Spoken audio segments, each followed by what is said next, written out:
Ya, selamat sore menjelang malam dan selamat datang kembali di konten Mikey Ball. Dan kali ini gua akan mereview matchday yang udah jalan kemarin.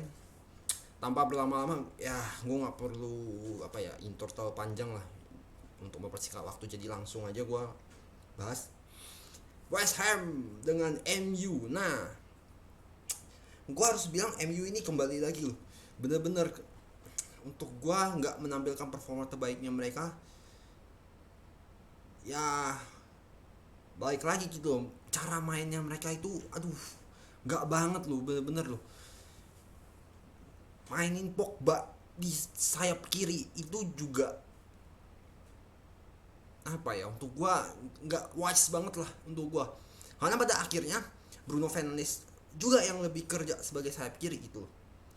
Jadi ada, dari formasinya aja tuh udah agak mengganggu gitu loh, mengganggu alur strategi yang bakal diterapin di match ini buat MU gitu.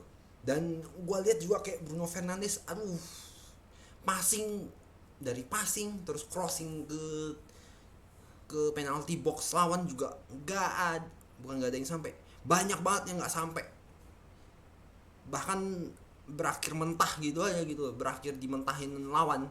Karena praktis juga Bruno mainnya untuk gua nggak gitu bagus-bagus banget di pertandingan pertandingan itu. Terus juga kayak Fred itu juga, aduh, Fred mainnya tuh asli kurang banget lah buat gue, bener-bener emang kurang aja gitu. Terus dari apa ya, dari ya kalau Ronaldo, bicara sekarang Ronaldo gitu, Ronaldo ya udah gitu loh, memang Ronaldo hokinya lagi gede aja sekarang karena dia bisa cetak gol. Itu untuk gue cukup penting ya, bahwa gol pertama dari sebuah tim itu kan bisa berakibat banyak gitu terhadap tim, dan kebetulan yang golin juga Ronaldo gitu loh. Itu bisa apa ya, bisa sedikit melecutkan moral yang mereka lah, passion mereka untuk memenangkan pertandingan dengan sisa waktu yang ada gitu. Ya, terlepas dari gol-gol yang diciptain ya, dan itu intermezzo by the way, golnya Lingard itu menurut gue cukup bagus sih. Ya MU mainnya emang kurang banget, bener. Praktis yang apa ya, yang mereka bisa main bagus itu cuma pas lawan Leeds. Selebihnya tuh enggak deh buat gue, karena mainnya ya nggak ada variasi serangan, nggak ada kreativitas cadangan gitu loh dari midfield terutama. Sebenarnya kayak uh, either Bruno atau Pogba yang bisa kasih end passing gitu loh. Cuman ini di pertandingan ini end passingnya tuh kurang banget, bener-bener. Apalagi Bruno Fernandes juga nggak perform di hari itu. Tapi ya West Ham juga, ya West Ham itu juga sama aja untuk gua. Memang sih kalau gue lihat dari segi permainan mereka lebih neken di babak pertama, tapi di babak kedua mereka tuh main jauh lebih bertahan, karena MU juga memang praktis lebih baik nyerang hasil. Terlepas dari itu juga end passingnya mereka, pas mereka lagi ada di attacking phase, itu end passingnya juga jelek banget, aduh, cuman berakhir crossing, tes mental juga sama aja kayak MU gitu. Terus kayak David Moyes tuh, aduh, bingung gua bener-bener pelatih ini gitu loh.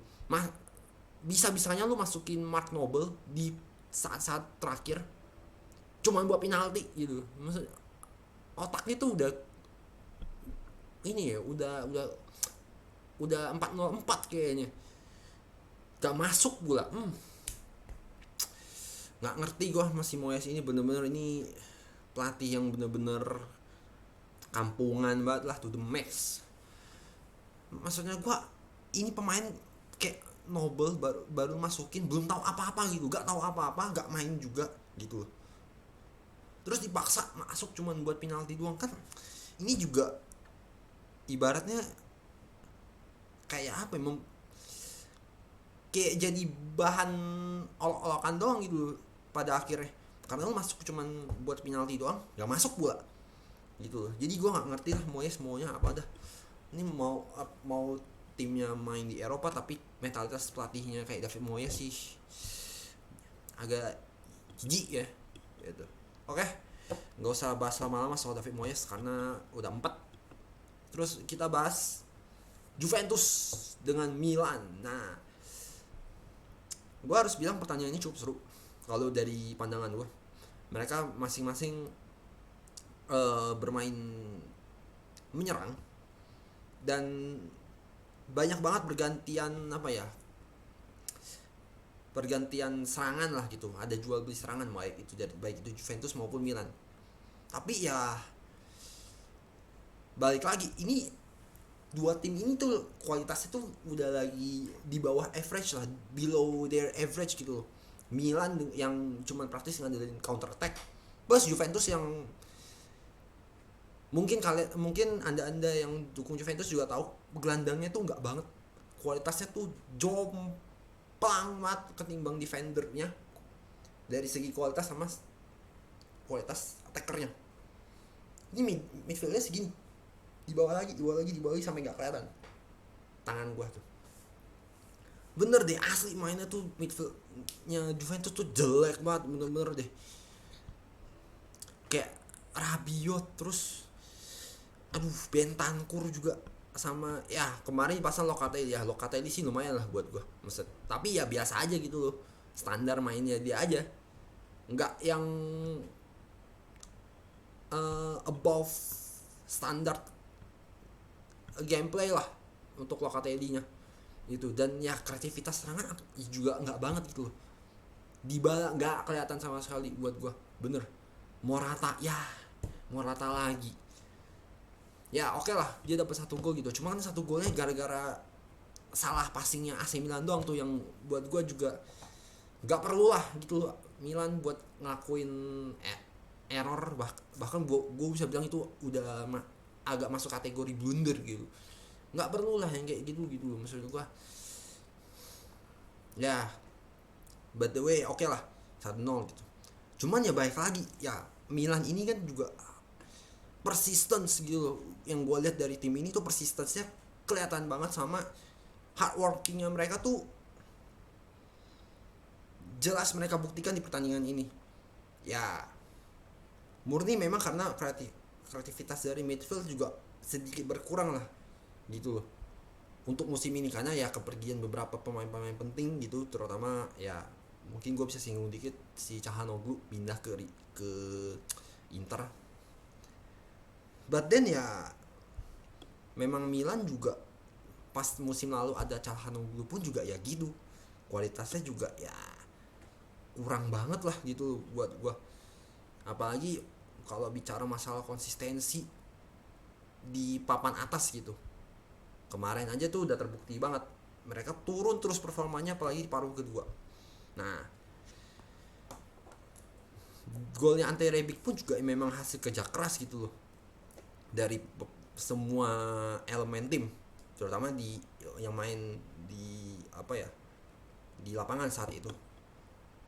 Tapi ya baik lagi, memang permainan dua tim ini emang kurang banget buat gue, bener-bener nggak banget lah pokoknya. Apalagi kalau gue bandingkan dengan tim-tim besar lain yang ada di Eropa gitu, yang dimana mereka ada di situ. UCL sorry batuk angin ya, nggak bakal bisa bersaing juga gitu, karena emang kualitasnya emang segitu-segitu aja. Dan mau nggak mau memang kerja keras sama persistence itu kuncinya. Dan kelihatan banget sih Tonali pun juga mainnya tuh sama Rafa Leao, siapa lagi lah pokoknya, Casey gak kelihatan cenderung jelek buat gue, sama aja kayak Juventus bener-bener. Dan Juventus gue mau lihat sih setelah mereka seri 2 kali dan kalah 2 kali, apa reaksi mereka. Karena sumpah ini bener-bener tim terburuknya Juventus selama gue apa ya, ngikutin mereka gitu. Ini yang terburuk untuk gua nggak mungkin sih kalau mereka terus ada di pusaran setan yang sama. Bukan nggak mungkin, mereka bisa kelempar andaikan mereka nggak cepet berubah dari sekarang, nggak cepet kasih perubahan lah gitu. Terus ada siapa ya, Liverpool sama Palace. Oke lah, buat gua Liverpool ya cukup bagus mainnya, cuman ya gitu, memang kerjasama antar pemain terutama di lini depan tuh memang harus dikompakin lagi untuk gua. Karena ya kalau untuk lini tengah sih oke lah, fine lah untuk gua, udah ya mungkin udah kelihatan mereka bisa ngatur lah gitu. Tapi strikernya ini kan kadang-kadang ada yang maruk, kadang ada yang panikan gitu. Panikan dalam arti udah di depan gawang belum tentu bisa cetak gol gitu. Sama ya kadang-kadang mereka egois gitu. But then ya oke lah untuk pertandingan mereka yang terakhir ini, permainan mereka cukup bagus terutama untuk lini depan. Sudah mulai ada kepercayaan diri tambahan lah, terutama untuk wingernya kayak Salah, Mane sama Diogo Jota gitu. Oke, itu singkat aja. Spurs dengan Chelsea. Nah, gue harus bilang di babak pertama ya mereka nih mainnya enggak banget loh buat gue. Kayak Kovacic itu, bukan Kovacic, Mason Mount itu bener-bener deh main cuman asal masuk, asal tusuk ke dalam lini pertahanannya Spurs. Gak ngelihat juga gitu bahwa ada orang yang lebih bisa apa ya, orang yang benar-benar lebih kosong untuk bisa dikasih umpan.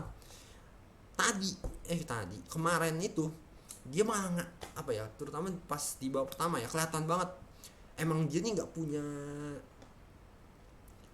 apa ya, kalau gue bilang nggak punya visi. Emang dia nggak punya visi aja, cuman bisa dribbling mas shooting aja gitu loh. Ya gimana ya, itu juga buat gue malah nyusahin tim sendiri gitu loh, nyusahin Chelsea juga gitu. Dia malah ngoper ke orang yang udah di deket dia, nggak lihat si Havertz itu udah kosong, posisinya juga kalau nggak salah dia posisinya juga onside, malah dioper ke Lukaku gitu yang posisinya nggak gitu bagus. Jadi ya emang Mount ini emang harus mainnya tuh jelek banget dan emang harus diganti, dan terbukti pas diganti sama Kante it's a total different level. It changed 180 degrees, bener-bener berubah banget. Chelsea bisa lebih dominan, menguasai jalannya babak kedua, dan ya alhasil mereka bisa cetak gol gitu. Jadi emang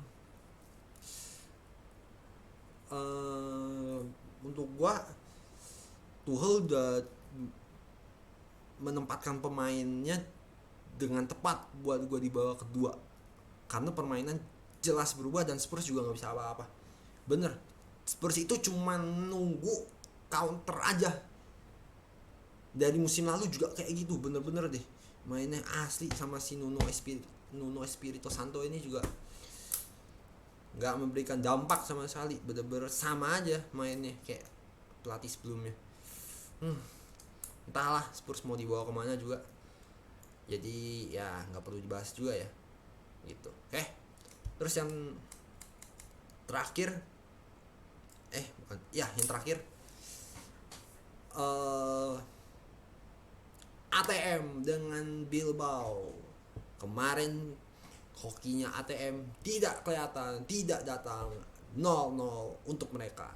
Ya emang kualitasnya tuh seadanya aja gitu loh. Diego Simeone juga maksudnya kualitas strategi ya, bener-bener deh gue bilang ATM ini kelabakan banget lawan Bilbao yang mainnya cepet banget, eksplosif banget, terutama untuk winger menjalankan wingernya itu ATM kewalahan banget.